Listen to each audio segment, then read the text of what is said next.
அனைவருக்கும் வணக்கம். நான் உங்கள் டாக்டர் ரஹீம். எல்லோரும் எப்படி இருக்கீங்க? அண்மையில் நான் ஒரு சில சிறைச்சாலைக்கு சென்றிருந்தேன் குற்றவியல் ஆய்வுக்காக. ஸோ அப்பொழுது என்னை உருக்கிய ஒரு சில விஷயங்களை நான் உங்க கூட பகிர்ந்து கொள்ள போகிறேன்.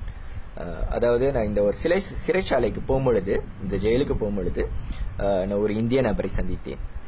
ஸோ அவர் வந்து சொன்னார், என்கிட்ட வந்து சொன்னார், டாக்டர், வெளியில் இருக்கிற பையன்கள்கிட்ட சொல்லுங்க டாக்டர், தயவு செய்து இந்த ஜெயிலுக்கெல்லாம் வராமல் பார்த்துக்குங்க டாக்டர், வர வேணான்னு சொல்லுங்க டாக்டர். ஏன்னா வந்து நாங்கள் வெளியில் இருக்கும் பொழுது எங்களுக்கு தெரிஞ்சதெல்லாம் கோபம், வீரம், ஆத்திரம், சந்தோஷம், அதுதான் தெரிஞ்சிச்சு டாக்டர். ஃபேமிலி பற்றி நினச்சதே இல்லை டாக்டர்னு. ஆனால் இங்கே சிறைச்சாலைக்கு வந்த பிறகு தான் எங்களுக்கு தெரியுது ஃபேமிலினா என்னது. அவ்வளோ மிஸ் பண்ணுறோம் நாங்கள் ஃபேமிலியை. ஏன்னா காலையிலலாம் வந்து அவங்க வந்து ரியலைஸ் பண்ண மாட்டாங்களாம், அவ்வளோ மிஸ் பண்ண மாட்டாங்களாம். ஆனால் வந்து படுக்க இரவு நேரத்தில் வந்து தூங்க போகும் பொழுது அப்போதான் வந்து அவங்களுக்கு வந்து நிறைய கேள்விகள் வந்து தோணுமா. அதாவது அம்மா எப்படி இருக்காங்க, அப்பா எப்படி இருக்காங்க, அப்பா சீக்கா இருந்தாங்களே, அப்பா கொக்கியா இருக்கா, பிள்ளைங்கள்லாம் எப்படி இருக்காங்க, பையன் இன்னைக்கு ஸ்கூலுக்கு போனானா, பையன் வந்து ஸ்கூல்லேருந்து வீட்டுக்கு வந்துட்டானா, ஐயோ இன்னைக்கு வந்து பையனோட பிறந்த நாள் கொண்டாடுனாங்களா, வைஃப் பிள்ளைங்களாம் மேனேஜ் பண்ணுறாங்களா, வைஃப் எப்படி இருக்கா. ஸோ இந்த மாதிரி நிறைய கேள்விகள், நிறைய சிந்தனைகள் வந்து அவங்கள்ட்ட வந்து ஓடிக்கிட்டு இருக்குமா. ஸோ அதனால சொன்னாங்க, தயவு செய்து டாக்டர், நாங்கள் படுற வேதனை வந்து மற்ற இளைஞர்கள் படக்கூடாது, அவங்கள வந்து தயவு செய்து இந்த மாதிரி சிறைச்சாலைக்கு வராமல் பார்த்துக்குங்க டாக்டர், அவங்கள்ட்டையும் சொல்லுங்க டாக்டர், அவங்க இருக்கிற வேண்டிய இடம் சிறைச்சாலை இல்லைன்னு சொன்னாங்க. ஸோ அதை நான் உங்கள்கிட்ட சொல்லிட்டேன். இரண்டாவது வந்து இது வந்து ஒரு மலே லேடியை நான் சந்தித்த பொழுது அவங்க சொன்னாங்க, டாக்டர், நாங்கள் வெளியில் இருக்கும் பொழுதெல்லாம் நான் என் ஃபேமிலியை கண்டுக்குனதே இல்லை. ஃபேமிலியோடு சொல்லுவாங்க, நான் தெரியாத மாதிரி இருப்பேன், அட்வைஸ் பண்ணுவாங்க, ஆனால் எனக்கு எரிச்சலாக இருக்கும்.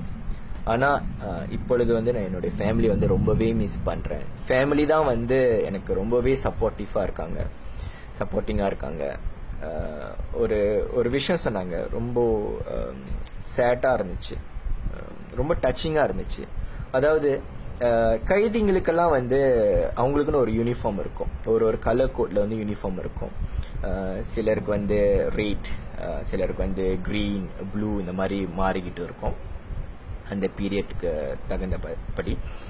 ஸோ வந்து இந்த ஃபேமிலி வந்து அவங்களுக்கும் இந்த இருக்கிற கைதிக்கு வந்து ஒரு வேறுபாடு வரக்கூடாது என்ற ஒரு பட்சத்தில் வந்து இந்த ஹரிராயா இருக்குல்லங்க, இந்த ஹரிராயாவுக்கு வந்து இவங்களை வந்து மீட் பண்ணும் பொழுது, இப்போ அந்த அவங்களோட பிள்ளை வந்து ரெட் கலர் யூனிஃபார்மில் இருந்துச்சுன்னா அவங்களும் ரெட் கலரில் வந்து பாஜுராயா போட்டுட்டு வருவாங்களாம். இந்த பிள்ளை அழுதுகிட்டே சொன்னிச்சு, இந்த ரெஸ்பாண்டன்ட், நான் மீட் பண்ண ரெஸ்பாண்டன்ட் அழுதுகிட்டே சொன்னிச்சு, போன வருஷம் வந்து நான் வந்து ரெட் கலரில் இருந்தேன் டாக்டர், எல்லாரும் ரெட் கலர் பாஜுராயாவா போட்டுட்டு வந்தாங்க. இந்த வருடம் வந்து சென்ற வருடம் வந்து நான் கிரீன் கலரில் இருந்தேன், ஸோ எல்லாரும் பச்சை கலர் போட்டு வந்தாங்க, எனக்கு என்ன சொல்கிறதுனே தெரியல டாக்டர். அது மூன்றாவதாக இன்னொரு ரெஸ்பாண்டன்ட், இவர் சிறைச்சாலையில் இருக்கும் பொழுது அவருடைய அப்பா தவறிட்டாராம். இவங்களுக்கு வந்து ரொம்பவே கவலை. பிறகு வந்து போய் பார்க்கலாமா வேணாமன்னு அது வேறு ஒரு குழப்பம். உடனே அவங்க ஃபேமிலி மெம்பர்ஸ் சொன்னாங்களாம், இல்லை நீ கண்டிப்பாக வந்து அப்பாவை பார்க்கணும், யார் என்ன சொன்னாலும் பரவாயில்ல, நீ வந்து பார்க்கணுன்னு.